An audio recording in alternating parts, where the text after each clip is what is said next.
Yang saya kasihi Romo Sam, Romo Benedict, Romo Sictus, Suster, Bapak Ibu, Saudara-saudari, orang-orang muda, anak-anak, keluarga Katolik Indonesia Singapura, selamat sore. Salam sejahtera untuk kita semua. Paus Fransiskus memberi peringatan kepada para imam, khotbah tidak boleh lebih dari 8 menit. Hanya untuk para uskup tidak beritahu. Jadi bisa lebih, bisa kurang. Mudah-mudahan sebentar lebih sedikit.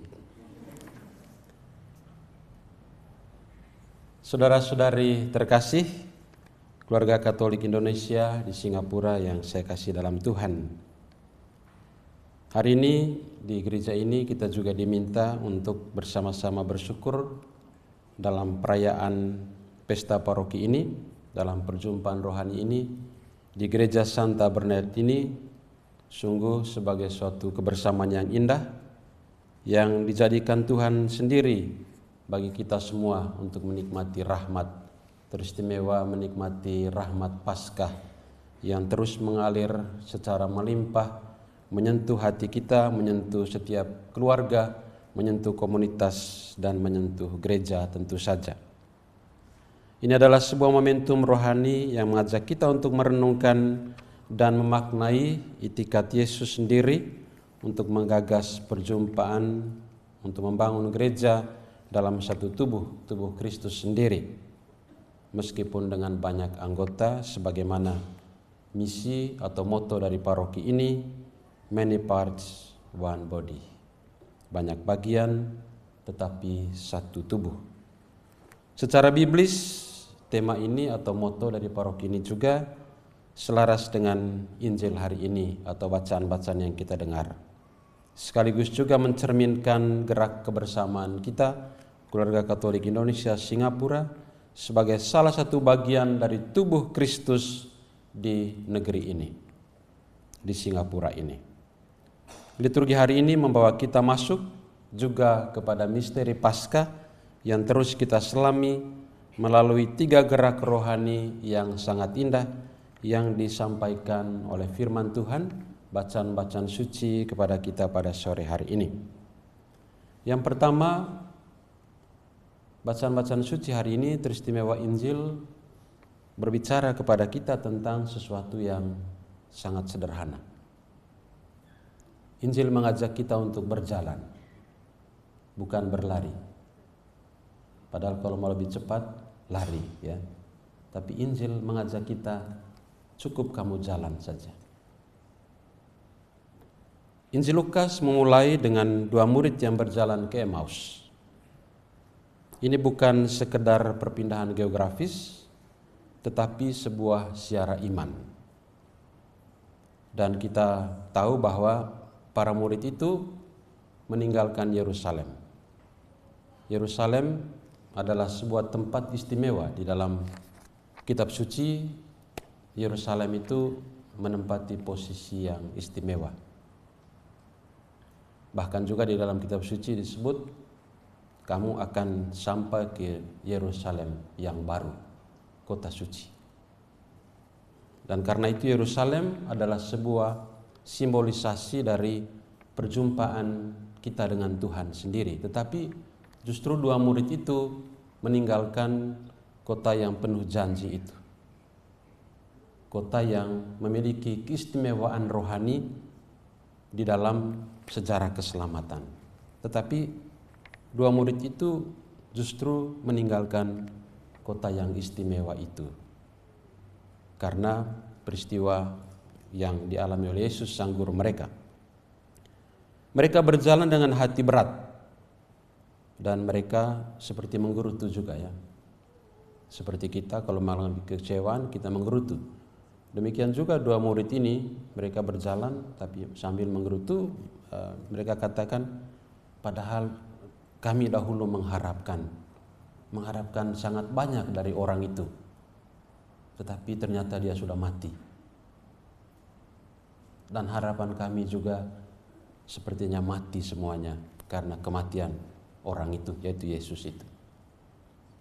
Dan kalimat ini juga adalah seperti sebuah bahasa universal umat manusia, kita semua, ketika mengalami luka di dalam kehidupan kita. Dan ini juga adalah pengalaman kita semua, pengalaman banyak umat, pengalaman banyak keluarga, pengalaman orang per orang dalam kehidupan ini. Dan sebagai keluarga Indonesia di Singapura, kita juga berjalan di antara dua dunia. Tanah asal kita Indonesia, tanah karya, identitas budaya, dan juga banyak tuntutan di sini. Kita datang dari berbagai macam tempat di Indonesia. Romo Sixtus datang dari tempat sama asal dengan saya. Tidak ada di dalam peta yang punya tempat. Biar kamu cari, tidak akan ketemu. Tapi tiba-tiba bisa bertemu di sini. Bisa bertemu di sini. Dan tentu itu tidak hanya sekedar perpindahan geografis, tetapi ada maksud Tuhan di dalamnya mengirim setiap orang untuk ada dan berjumpa di sini, untuk membangun sebuah persekutuan, atau dalam bahasa teologisnya membangun tubuh Kristus, tubuh mistik Kristus, oleh tiap-tiap bagian, oleh tiap-tiap orang yang ada di sini, yang disebut oleh moto dari paroki ini adalah tiap-tiap bagian. Kalau satu bagian tidak ada, bisa mempengaruhi bagian yang lain dan pasti mempengaruhi seluruh tubuh. Kalau telinga agak sulit mendengar, misalnya suruh untuk berjalan tapi telinga agak sulit mendengar, pasti dia lambat untuk jalan, ya kan? Tapi katanya yang agak lama mendengar itu mereka juga lama meninggal. Karena Tuhan panggil tidak dengar juga dari sehingga lewat terus gitu. Jadi kita ada juga di dalam sebuah perjalanan. Dari Indonesia kita berjalan sampai di sini, dan tentu juga ada saat seperti dua murid Emmaus itu. Ada saat di mana kita juga seperti menggerutu gitu ya, protes, komplain kepada Tuhan karena banyak hal yang tidak sesuai dengan harapan kita. Banyak hal yang tidak sesuai dengan apa yang kita rencanakan. Jadi kadang-kadang kita sampaikan atau ada di dalam hati kita, aduh, dulu saya mengharapkan seperti ini tapi ternyata tidak seperti itu. Dua murid Emmaus itu juga mereka mengalami luka karena pengalaman kematian Yesus, sang guru mereka. Di sini ada sukacita tetapi juga ada kesepian. Ada keberhasilan tapi juga ada kelelahan batin.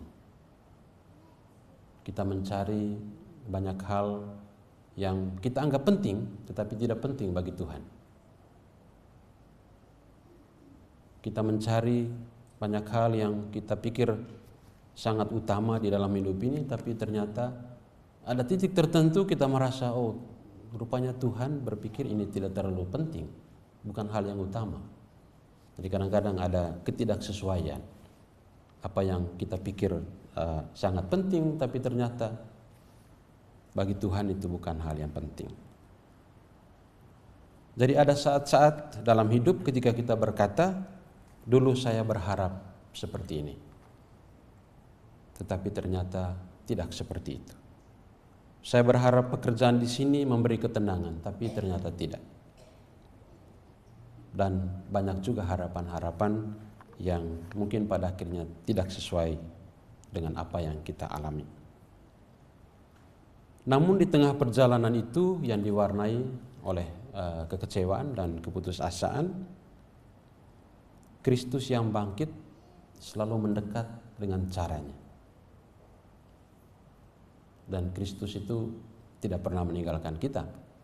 Dia mencari kita dan menatap kita dimanapun kita bersembunyi. Dia pasti tahu. Meskipun kita sembunyi di bawah kolong tempat tidur, dia bisa buka kita pun atap rumah kita dan dia masuk dan cari kita. Kenapa kau sembunyi di sini? Tarik tangan kita. Jadi jangan coba-coba sembunyi dari Kristus, dia akan cari sampai ketemu gitu. Kenapa hal itu terjadi? Karena sebetulnya ketika dua murid itu berpikir bahwa Yesus itu jauh dan tidak ada bersama mereka, mereka lupa bahwa Yesus juga pernah menyampaikan kepada mereka bahwa aku adalah jalan. Jadi ketika dua murid itu melakukan perjalanan, sebetulnya Yesus itu tidak berada jauh dari mereka. Karena perjalanan itu Yesus juga ada di situ. Hanya mata mereka tidak mampu melihatnya karena selaput iman mereka tertutup oleh berbagai macam keadaan dan kondisi di dalam hati mereka. Dan ini menjadi bukti bagi kita bahwa Yesus tidak menunggu iman yang sempurna. Kapan iman kita sempurna? Bapak Mama tahu kapan? Kapan iman itu sempurna? Ada yang bisa jawab? Ada yang berani jawab? Tidak ada yang berani jawab. Karena siapakah kita ini sampai mengaku-ngaku bahwa iman saya sudah hebat? Jadi Yesus tidak menunggu iman itu sempurna karena mungkin kita tidak akan pernah mencapai kesempurnaan iman itu. Karena itu dia hadir di tengah percakapan kita sehari-hari, bahkan di tengah kerapuhan kita, di tengah kegagalan, di tengah kebingungan. Dia hadir, berjalan, dan tidak hanya berjalan tapi mengajak kita juga untuk bercakap-cakap. Kan datang Yesus tanya tuh, apa yang kamu percakapkan? Apa yang sedang kamu gosipkan? Ada yang sedang digosipkan? Ada? Tidak apa-apa kalau ada ya. Karena dua murid ini juga gosip mereka. Gosip. Aduh, bagaimana kita ini? Itu orang penipu itu. Dia bilang dia dulu raja, tapi ternyata dia mati begitu saja. Percuma kita menggantungkan harapan kepada dia. Tapi Yesus datang. Bukannya datang, bukannya berjalan, tapi mengajak mereka untuk bercakap-cakap. Sebuah percakapan yang mengantar dua murid ini kemudian dalam satu perjumpaan spiritual dengan Yesus. Dan bagi kita gereja adalah komunitas peziarah, bukan kumpulan orang yang sudah selesai dalam pencarian akan iman dan sebagainya. Kita ini belum selesai, masih terus berziarah. Dan komunitas ini, keluarga besar KKIS ini menjadi tanda bahwa di tengah pluralitas bangsa ini, bahasa, profesi, status hidup, kita tetap satu Corpus Christi Mysticum, tubuh mistik Kristus. Yang kedua adalah bagaimana Yesus menghadirkan pencerahan dalam kehidupan kita.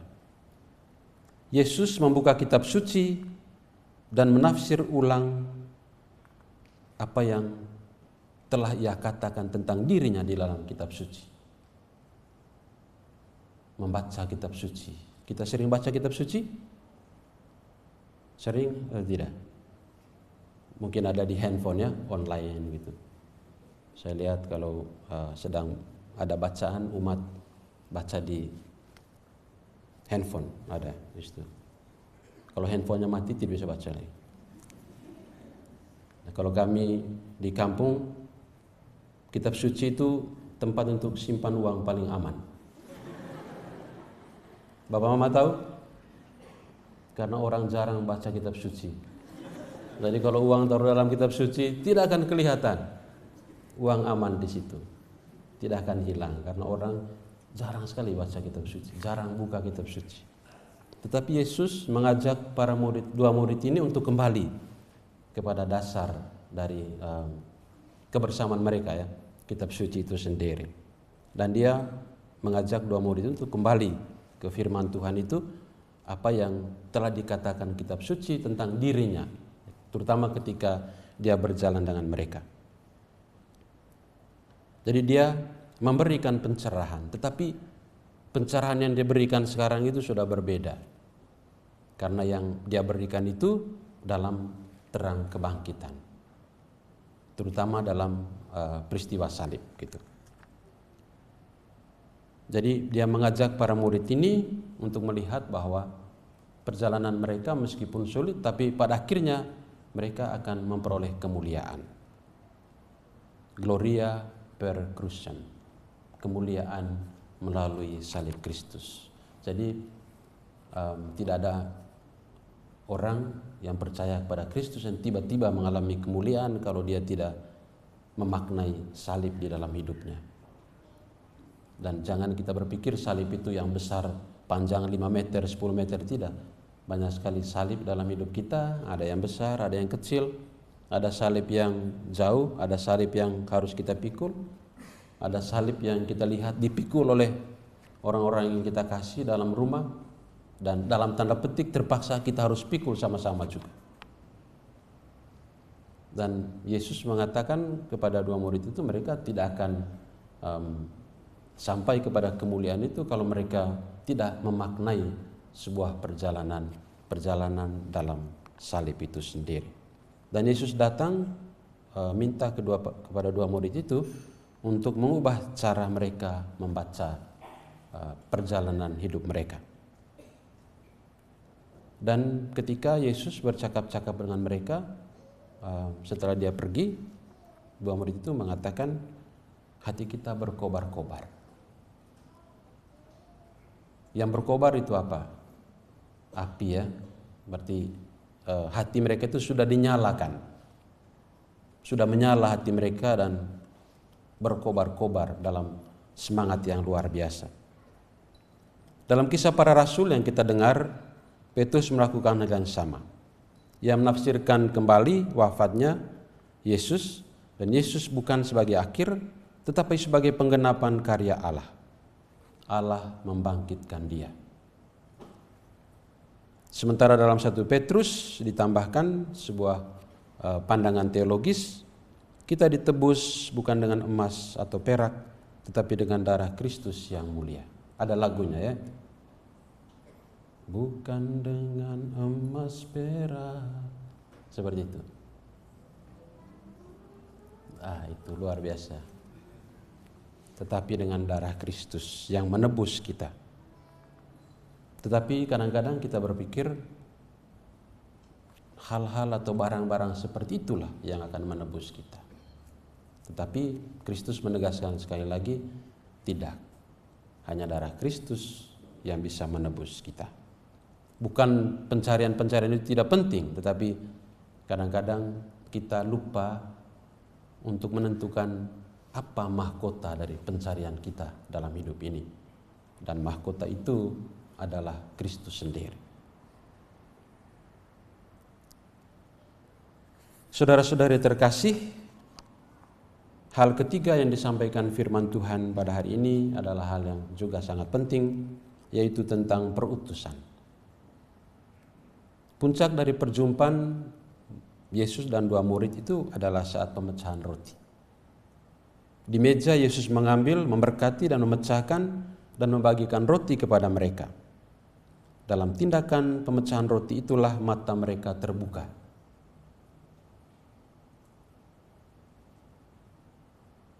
Pemecahan roti yaitu Ekaristi. Jadi tidak ada orang lain yang bisa membuka mata iman kita selain Yesus. Ketika mata iman kita sudah tertutup, rapat, tidak bisa melihat apapun, hanya Yesus yang bisa membuka. Dan melalui Ekaristi dia melakukan itu. Ini adalah jantung dari iman gereja, iman Katolik, di mana gereja lahir dari Ekaristi dan kembali ke dunia sebagai misionaris kasih dan keselamatan. Karena itu Yohanes Chrysostomus mengingatkan kita, jika engkau mengenali Kristus di altar, engkau harus mengenalinya pula dalam diri sesamamu. Ini yang dikatakan dalam bacaan pertama tadi, menjadi saksi. Dan dalam bacaan pertama disampaikan kepada kita, kamu semua adalah saksi. Kamu semua, bukan hanya saya, bukan hanya Romo Sam, bukan hanya para Romo, para suster. kita semua adalah saksi. Dalam bacaan pertama disampaikan begitu. Jadi tidak ada orang yang mengecualikan dirinya dari tugas menjadi saksi Kristus di tengah dunia ini. Meskipun menjadi saksi itu tentu punya porsinya masing-masing. Ada yang mungkin kita anggap besar sekali, dia jadi saksi, banyak yang harus dia sampaikan, mungkin ada yang kecil dan sebagainya. Tetapi dalam prinsip tadi, banyak bagian tapi satu tubuh, disitulah makna kesaksian itu menjadi penting. Tiap-tiap orang sebagai bagian dari tubuh Kristus membawa kualitas kesaksian yang sama, kesaksian tentang Kristus yang bangkit. Karena itu, saudara-saudara terkasih, keluarga Katolik Indonesia di Singapura ini juga adalah sebuah komunitas yang sudah mengalami Paskah. Tetapi kita yang mengalami Paskah juga tidak dikecualikan dari berbagai macam persoalan dalam hidup ini. Sebagaimana dua murid ke Emmaus itu. Bukan karena mereka sudah mengalami Paskah, lalu mereka dikecualikan dari banyak masalah, banyak soal, banyak pertanyaan yang tidak terjawab, banyak urusan dan sebagainya. Tidak ada privilege untuk itu. Kita semua dipanggil untuk menjadi saksi, untuk membangun satu tubuh Kristus yang disebut one body itu, many parts, sebagaimana semangat dari paroki ini. Dan karena itu kita dipanggil agar benar-benar menjadi bagian-bagian yang produktif bagi tubuh Kristus yang bertumbuh dan berkembang di Singapura ini. Mudah-mudahan perayaan Ekaristi ini memberi kekuatan dan penghiburan bagi kita sekalian, agar kita senantiasa ingat bahwa manusia Paskah adalah manusia yang selalu dapat bangkit dan menjadi orang-orang yang tergerak hatinya memberi kesaksian tentang kebangkitan Kristus.